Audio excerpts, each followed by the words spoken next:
श्री स्वामी समर्थ. तुम्हा सर्वांचं माझ्या चॅनलमध्ये मनापासून स्वागत आहे. तर बघा 25 जानेवारी 2024 ला आहे शाकंभरी पौर्णिमा आणि या दिवशी गुरुपुष्यामृत योग सुद्धा आलेला आहे.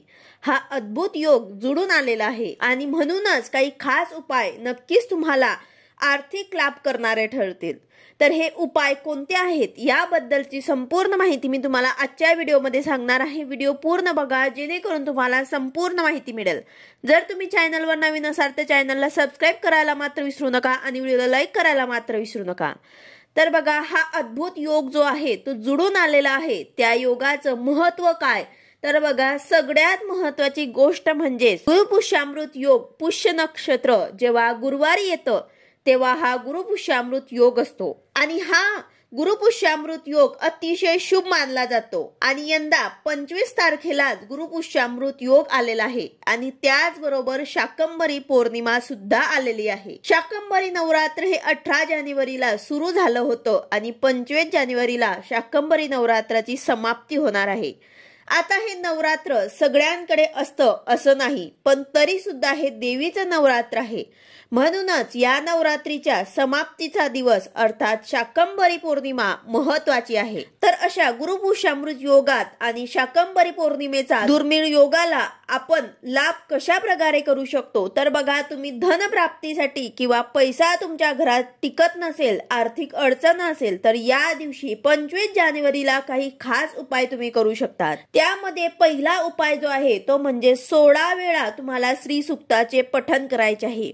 श्री सूक्त हे तुम्हाला नित्यसेवेच्या ग्रंथात सुद्धा मिळून जाईल किंवा मग युट्यूबला नेटवर ते सुद्धा तुम्हाला मिळून जाईल. या श्री सूक्ताचे तुम्हाला 16 वेळा पठण करायचे आहे.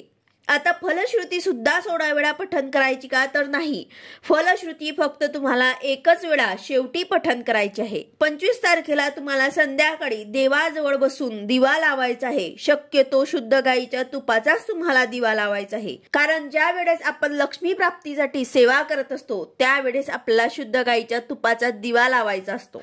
तर यासाठी तुम्हाला शुद्ध गाईच्या तुपाचा दिवा लावायचा आहे आणि मग श्री सूक्ताचे तुम्हाला 16 वेळा पठण करायचे आहे. यामुळे माता लक्ष्मीची कृपा होते. गुरुपुष्यामृत योग आणि शाकंभरी पौर्णिमा या अद्भुत दिवशी हे स्तोत्र म्हटल्यामुळे या स्तोत्राचा तुम्हाला लवकरच अनुभव देखील येईल. पण तुम्हाला हे पठण करणं जर शक्य नसेल तर तुम्ही महालक्ष्मी अष्टकमचं पठण सुद्धा करू शकतात. या स्तोत्राचे 11 वेळा तुम्हाला पठण करायचे आहे. ज्यांना श्री सूक्त पठण करायला जमत नाही तर त्यांनी महालक्ष्मी अष्टकमचं पठण करायचं आहे. महालक्ष्मी अष्टकमचं पठण करणं खूप सोपं आहे. हे तुम्हाला 11 वेळा म्हणायचं आहे. म्हणजेच 25 तारखेला संध्याकाळी देवाजवळ दिवा लावायचा आहे आणि तिथे बसून 11 वेळा हे स्तोत्राचे पठण करायचे आहे. त्याचबरोबर या पौर्णिमेच्या दिवशी चंद्राला अर्ध सुद्धा द्यायला विसरू नका. अर्थात चंद्राला दुधाचा नैवेद्य दाखवायचा आहे आणि पाणी अर्पण करायचं आहे. जेव्हा एखाद्या दिवशी असे अद्भुत योग जुळून येतात तेव्हा त्या दिवसाचा जास्तीत जास्त लाभ सर्वसामान्यांनी करून घ्यायचा असतो. यानंतर आता दुसरा उपाय तुम्हाला या दिवशी आवर्जून करायचा आहे तो म्हणजेच गुरुपुष्यामृत योगावर ते तुम्हाला शक्य होईल तर थोडे तरी सोनं तुम्हाला घ्यायचं आहे. गुरुपुष्यामृत योगावर सोनं खरेदी करावं, त्यामुळे ते सोनं कधीही मोडावं लागत नाही, तर त्यामध्ये आणखीन वाढ होत असते असं म्हणतात. पण आता जर तुम्हाला सोन्या चांदीच्या वस्तू विकत घेणं त्या दिवशी शक्य नाही तर तुम्ही सेवा करा, ज्यामुळे माता लक्ष्मीची कृपा तुमच्यावर होईल आणि पुढच्या गुरुपुष्यामृत योगापर्यंत तुमच्याकडे एवढे पैसे साठवतील की तुम्ही सोनं विकत घेऊ शकाल. त्याचबरोबर आता तुम्हाला श्री सूक्ताचे पठण करणं शक्य नसेल किंवा मग महालक्ष्मी अष्टकमचं पठण करणं सुद्धा तुम्हाला शक्य नसेल तर तुम्ही लक्ष्मी गायत्री मंत्राचं 108 वेळा पठण करू शकतात. लक्ष्मी गायत्री मंत्र तुम्हाला नित्यसेवेच्या ग्रंथात मिळून जाईल किंवा मग युट्यूब नेटवर ते सुद्धा मिळून जाईल. लक्ष्मी गायत्री मंत्र अशा प्रकारे आहे की ओम महालक्ष्मीचं विद्महे विष्णू पत्नीचं धीमहि तन्नो लक्ष्मी प्रचोदयात. तर अशा या मंत्राचा तुम्हाला 108 वेळा जप करायचा आहे.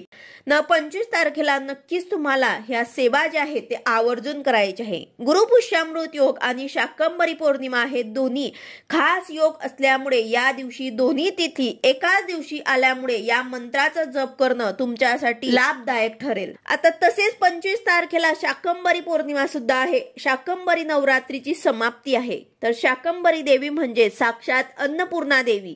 कारण शाकंभरी देवीची अशी कथा येते की जेव्हा सर्वीकडे दुष्काळ पडला होता, कुठेही अन्न पाण्याचा कण नव्हता, अन्न पाण्यासाठी जनता त्रासली होती, तेव्हा शाकंभरी मातेने तिच्या संपूर्ण शरीरावर अन्न उत्पन्न केलं, फळं उत्पन्न केले, भाज्या उत्पन्न केल्या, ज्यामुळे दुष्काळग्रस्त जनतांना दिलासा मिळाला आणि त्यांची भूक भागली. म्हणून शाकंभरी माता ही साक्षात अन्नपूर्णा स्वरूपच आहे. म्हणूनच या दिवशी तुमच्या देवघरातील अन्नपूर्णा मातेच्या मूर्तीवर तुम्हाला कुंकुमार्चन करायचं आहे. शाकंभरी नवरात्रीच्या शेवटच्या दिवशी अर्थात शाकंभरी पौर्णिमेला आणि गुरुपुष्यामृत योग अशा या शुभ दिवशी कुंकुमार्चन पूजा अवश्य करावी.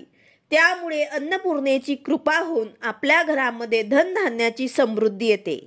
आता कुंकुमार्चन कशा प्रकारे करायचं आहे हे सर्वांनाच माहिती आहे. त्यानंतर आता कुंकुमार्चन केल्यानंतर त्यात कुंकुवाचं काय करायचं असाही प्रश्न सर्वांना पडतो. तर ते कुंकू एका डब्बीत आपल्याला भरून ठेवायचं आहे आणि कुठल्याही महत्वाच्या कामाला बाहेर पडताना घरातल्या सर्व सदस्यांनी ते कुंकू लावायचं असतं. असा त्या कुंकुवाचा उपयोग आपण करू शकतो. पण ते कुंकू जे असतं ते पुन्हा देवीला वाहायचं नसतं किंवा कुठल्या दुसऱ्या देवाला सुद्धा वाहिलं जात नाही. आता तुमच्याकडे जर शाकंभरी नवरात्र करत नसले, तसा कुडाचार नसला तरी हे देवीचे नवरात्र आहे आणि कुठल्याही देवीच्या नवरात्रमध्ये देवी तत्व पृथ्वी तलावर जास्त स्वरूपामध्ये कार्यरत असतं. अशा वेळी त्या तत्वाचा लाभ आपल्याला आणि आपल्या कुटुंबाला व्हावा म्हणून आपण आपल्या घरामध्ये अशा प्रकारे पूजा अर्चना आणि साधना करू शकतो. शाकंभरी माता अन्नपूर्णा स्वरूप आहे म्हणून अन्नपूर्णेच्या मूर्तीवर कुंकुमार्चन पूजा शाकंभरी पौर्णिमेच्या दिवशी केल्याने तुम्हाला विशेष लाभ होईल. गुरुपुष्यामृत योग असल्यामुळे या दिवशी सोनं किंवा चांदी खरेदी केल्याने खूप लाभ होत असतो. तर कधी कधी असे अद्भुत योग जुळून येतात की दोन महत्वाच्या शुभ तिथी एकाच दिवशी येतात आणि त्या दिवसाचं आपण लांब करून घ्यायचं असतं. पण या दिवशी काही गोष्टी आपल्याला करायच्या नाहीयेत. ते म्हणजेच या दिवशी कुणाशीही वादविवाद करायचं नाही, खोटं बोलायचं नाही किंवा घरात भांडण करायचं नाही. तर अशा ह्या गोष्टी आहेत ज्या आपल्याला लक्षात ठेवायच्या आहे. तर अशा प्रकारे तुम्हाला 25 तारखेला गुरुपुष्यामृत योग आणि शाकंभरी पौर्णिमेच्या दिवशी आवर्जून ही सेवा करायची आहे. पहिला जो उपाय आहे, पहिली जी सेवा आहे ते 16 वेळा तुम्हाला श्री सूक्ताचे पठण करायचे आहे. ज्यांना ते शक्य नाही त्यांनी 11 वेळा महालक्ष्मी अष्टकमचं पठण करायचं आहे. ज्यांना हेही शक्य नाही त्यांनी 108 वेळा लक्ष्मी गायत्री मंत्राचा जप करायचा आहे. त्याचबरोबर आपल्या घरातल्या देवघरातील अन्नपूर्णा मातेच्या मूर्तीवर कुंकुमार्चन करायला विसरू नका. अतिशय प्रभावी सेवा आहे, तुम्ही करून बघा, नक्कीच तुम्हाला अनुभव येईल. असे शुभ दिवस दुर्मिळ योग जे आहेत ते कधी कधीच बनत असतात. तर या दिवसांचं आपल्याला जास्तीत जास्त लाभ घेऊन घ्यायचा आहे. या दिवशी आपल्याला जास्तीत जास्त सेवा करायची असते. व्हिडिओ आवडला असेल तर लाईक करा, शेअर करा, सबस्क्राईब करा. भेटूया अशाच नवीन व्हिडिओ सोबत. श्री स्वामी समर्थ.